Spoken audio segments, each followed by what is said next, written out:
নমস্কার, আমি একটি কবিতা বলবো। কবি সুকুমার রায়ের লেখা ভয় পেও না।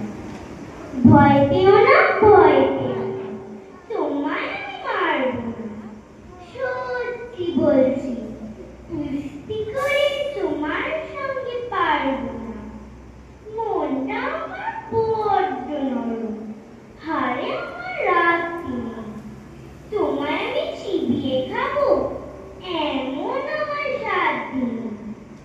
মাথায় আমার শিং দেখে ভাই ভয় পেয়েছো কতই না। জানো না ওর মাথার ব্যারাম, কাউকে আমি গুছোই না। এসো